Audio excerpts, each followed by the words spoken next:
یہ صرف ایک دھرنے کی کہانی نہیں، یہ ایک سیاسی بیانی ہے اور زمینی حقیقت کے درمیان ٹکراؤ کی کہانی ہے۔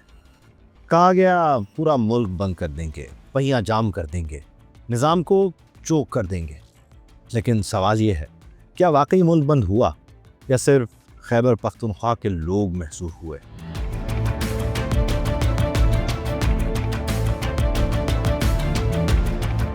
پاکستان تحریک انصاف کی موجودہ قیادت نے جانتے بوجھتے یا ناسمجھی میں ایک بڑا اعلان کر دیا کہ بذریعہ خیبر پختونخوا پورا ملک بند کیا جائے گا۔ سڑکیں بند ہوں گی، شاہراہیں بلاک ہوں گی، نظام کو جام کیا جائے گا۔ مقامی قیادت نے ورکرز کو کہا کہ سڑکوں پر آ جاؤ، چوک چوراہے بند کر دو، لیکن زمینی حقیقت کچھ اور ہی تھی۔ ہزاروں لاکھوں لوگ نہیں نکلے، درجنوں کی ٹولیاں تھیں۔ سوشل میڈیا نے ایک تصویر کو بڑھا چڑھا کر پیش کیا۔ حقیقت یہ تھی کہ کوئی بھی اپنی گاڑی توڑوانے کے لیے تیار ہی نہیں تھا۔ غیر یقینی صورتحال میں آخر سفر کون کرتا؟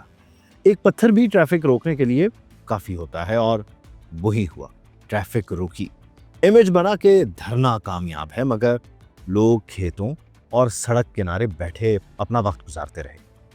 اصل سوال یہیں سے شروع ہوتا ہے کہ قیادت کہاں تھی؟ مرکزی قیادت پارلیمان کے اندر موجود تھی۔ خیبر پختونخوا کی قیادت KP ہاؤس میں بیٹھی تھی۔ اتحادی رہنما ایوان میں تھے۔ ویڈیوز جاری ہو رہی تھیں کہ ہم 2 دن سے محصور ہیں، لیکن انہی ویڈیوز میں کینٹینیں کھلی نظر آئیں، کھانا بھی دستیاب تھا، یعنی سپلائی کا بندوبست تھا۔ قیادت کو نہ بھوک تھی، نہ بے یقینی، اور نہ ہی خوف۔ ظلم کرتے ہو، یقین کرو 24 گھنٹے والے میں نے کچھ نہیں کھایا، میں نے کھانا نہیں کھایا۔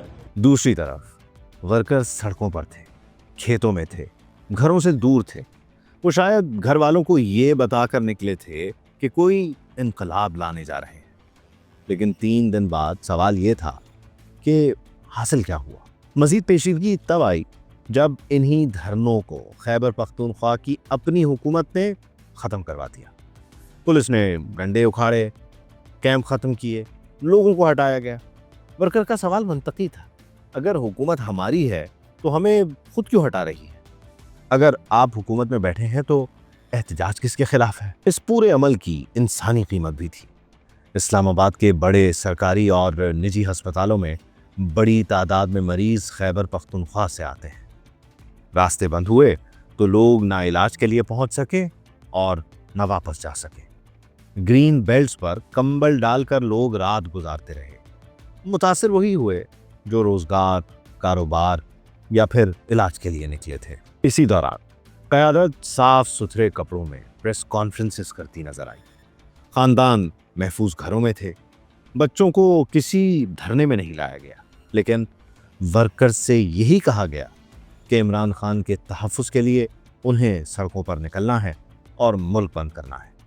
تاثر یہی بنا کہ قربانی کا بکرا ہمیشہ ورکر ہی بنتا ہے۔ رمضان کی آمد کے ساتھ یہی سوال مزید حساس ہو جاتا ہے۔ انہی ورکر سے کہا جا رہا ہے کہ اس مہینے میں بھی سڑک گرم رکھنی ہے۔ وہ کیا سوچے؟ کیا وہ ایک سیاسی فوج ہے جنہیں ضرورت پڑنے پر نکالا جاتا ہے اور پھر واپس بھی بھیج دیا جاتا ہے؟ کیا قیادت خود کبھی فرنٹ لائن پر آئے گی؟ دلچسپ پہلو یہ ہے کہ خیبر پختونخوا ہاؤس، پارلیمان اور ڈی چوک کے فاصلے زیادہ نہیں۔ اگر واقعی نظام کو چوک کرنا مقصود ہوتا تو کور قیادت خود آگے بڑھتی، ڈی چوک پہنچتی، عملی مثال قائم کرتی۔ ورکر کو حوصلہ ملتا کہ جو کچھ کہا جا رہا ہے وہ کیا بھی جا رہا ہے، لیکن ایسا نہیں ہوا۔ نتیجہ کیا نکلا؟ نہ عمران خان کو فوری فائدہ، نہ صوبے کو کوئی واضح سیاسی کامیابی، نہ ورکر کو کوئی سمت، اور نہ احتجاج کو کوئی مؤثر شکل۔ سب سے بڑا نقصان ساکھ کا ہوا۔ وہی دعویٰ کہ ہم نکلیں تو ملک بند ہو جاتا ہے، زمینی حقائق سے مطابقت نہ رکھ سکا۔ ملک بند نہیں ہوا، محصور صرف خیبر پختونخوا کے عوام ہوئے، اور سب سے زیادہ نقصان انہی کا ہوا جنہوں نے ووٹ دیا تھا۔ آج PTI کا ورکر کنفیوژن میں ہے۔